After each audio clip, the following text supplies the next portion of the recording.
వచ్చే ఎన్నికల్లో గెలుపే లక్ష్యంగా వైసీపీ వ్యూహాలు రచిస్తోంది. 2014 ఎన్నికల్లో జరిగిన తప్పులు మళ్లీ రిపీట్ కాకుండా జాగ్రత్తలు పడుతోంది వైసీపీ. ఏపీలో ప్రధాన ఓటు బ్యాంక్గా ఉన్న బీసీలను ఆకట్టుకునేందుకు ప్రయత్నాలు ప్రారంభించింది. అందులో భాగంగా వైసీపీ బీసీ గర్జన పేరుతో భారీ సభ నిర్వహించేందుకు ప్లాన్ చేస్తోంది.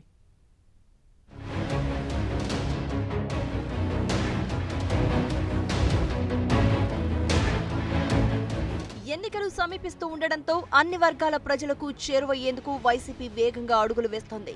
పార్టీకి దూరంగా ఉన్న సామాజిక వర్గాలను ఆకట్టుకునేందుకు జగన్ ప్రయత్నాలు ప్రారంభించారు. టీడీపీకి మొదటి నుంచి బీసీ సామాజిక వర్గంలోని మెజారిటీ కులాలు అండగా నిలుస్తూ వస్తున్నాయి. తెలుగుదేశం పార్టీ ఆవిర్భావం నుంచి బీసీలే ఆ పార్టీ పెద్ద దిక్కుగా ఉన్నారు. 2014 ఎన్నికల్లో బీసీలు వైసీపీకి దూరంగా ఉండడంతో తెలుగుదేశం పార్టీ ఘన విజయం సాధించింది.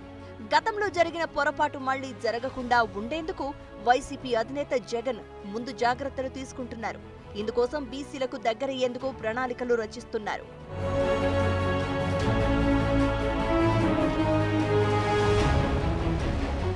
రాష్ట్రంలో బీసీ సామాజిక వర్గంలోని వివిధ కులాలకు సంబంధించిన సమస్యలను అధ్యయనం చేసేందుకు కమిటీ ఏర్పాటు చేశారు జగన్.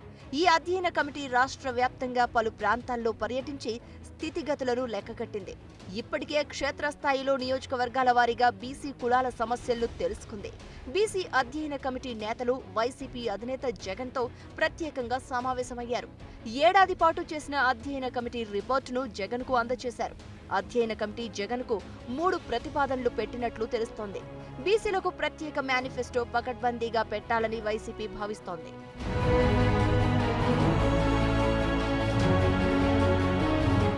అధ్యయన కమిటీ సమావేశం ముగిసిన తర్వాత పార్థసారథి చంద్రబాబుపై విమర్శలు గుప్పించారు.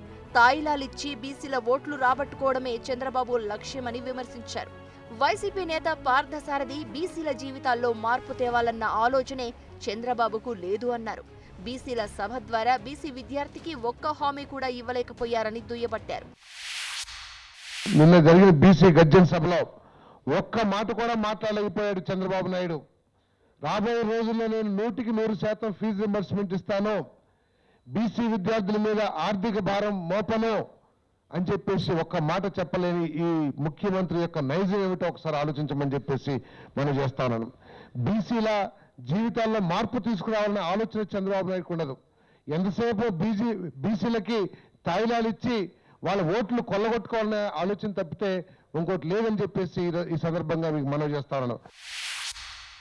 తెలుగుదేశం పార్టీ జయహో బీసీ సభ పేరుతో రాజమండ్రిలో భారీ బహిరంగ సభ నిర్వహించింది. పార్టీ అధినేత చంద్రబాబు నాయుడు బీసీలకు వరాల జల్లు కురిపించారు. టీడీపీ నిర్వహించిన విధంగానే వైసీపీ కూడా బీసీ పేరుతో భారీ బహిరంగ సభను వచ్చే నెల 19న నిర్వహించాలని నిర్ణయించింది.